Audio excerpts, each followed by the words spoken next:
জয়ের এত কাছে এসেও জয়ের দেখা পেল না বাংলাদেশ। মাহমুদুল্লাহ রিয়াদ ক্রিজে থেকেও এই যাত্রায় আর রক্ষা করতে পারল না দলকে। তাওহিদ হৃদয় দলের ব্যাটিং বিপর্যয়ের সময় দুর্দান্তভাবে ধরে খেলেও শেষমেশ ফিনিশিং টাচটা দিয়ে যেতে পারেনি। শেষ মুহূর্তে রিয়াদ এবং জাকের আলী অনেক খুব কাছে থেকে পরাজয়ের গ্লানি বহন করে মাঠ ছাড়ে। সাউথ আফ্রিকাকে হারিয়ে বিশ্বকাপে টানা 2 ম্যাচের জয়ের স্বপ্ন দেখা ভেঙে গেল বাংলাদেশের।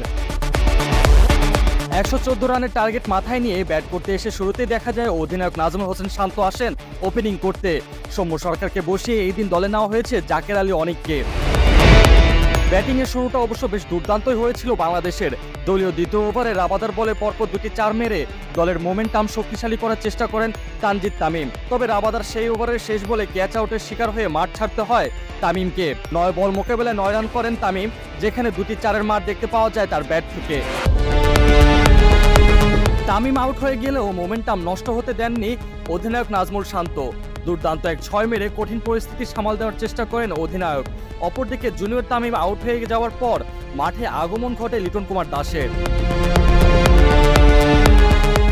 শান্তর ওভার বাউন্ডারি হাঁকানোর পরের ওভারে লিটন কুমার দাসও বাউন্ডারি মেরে শুভ সূচনা করেন তার নিজের রানের খাতা। বাউন্ডারি মারার পর অধিনায়ক শান্তকে দেখা যায় খেলার মাঝে লিটন কুমার দাসকে পরামর্শ দিতে। অবশ্য লিটন দাস বেশিক্ষণ ক্রিজে টিকে থাকতে পারেননি। 13 বলে মাত্র 9 রান করে মহারাজের বলে ক্যাচ আউট হয়ে প্যাভিলিয়নে ফিরে যান বাংলার মোনালিসা। এরপর মাঠে আগমন ঘটে সাকিব আল হাসানের। দীর্ঘদিন পর সাকিবকে টপ অর্ডারে ব্যাটিং করতে দেখে সবাই বেশ খুশি হয়ে গিয়েছিল। ব্যাট হাতে দারুণ পারফর্ম করবেন সাকিব, এমনটাই ধারণা করছিল সবাই। তবে এমন আশায় ধুলোবালি মাখিয়ে দেন সাকিব আল হাসান। 4 বলে মাত্র 3 রান করে এনরিকের বলে ক্যাচ তুলে দিয়ে প্যাভিলিয়নের দিকে ফিরে যান সাকিব। এরপর মাঠে আগমন ঘটে তাওহিদ হৃদয়ের ব্যাটের উপর ভর করে বাংলাদেশ জয়ের মুখ দেখবে এমনটাই আশা করছিল গ্যালারিতে থাকা দর্শক সহ দেশের সকল ক্রিকেট ভক্তরা। এবং কি ব্যাট হাতে এমন আশাও দেখিয়েছেন হৃদয়। মহারাজের বলে বিশাল এক ছক্কা মেরে জানান দিলেন বাংলার বাঘ তাওহিদ হৃদয় মাঠে নেমেছেন দলের জয়ের ভিত গড়ে দেওয়ার জন্য।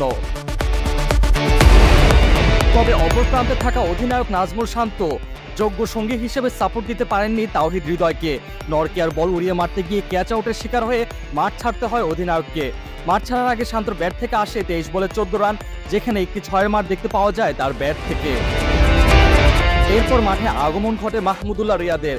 একদিকে মাহমুদুল্লাহ রিয়াদ আর অপরদিকে তাওহিদ হৃদয়। এই দুই গ্রেট ফিনিশারের ক্রিজে উপস্থিতি দেখে ভক্তরা আশায় বুক বাঁধতে থাকে।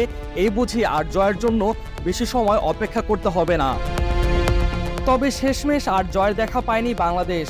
অল্পের জন্য ম্যাচটি হেরে যেতে হয় সাউথ আফ্রিকার কাছে।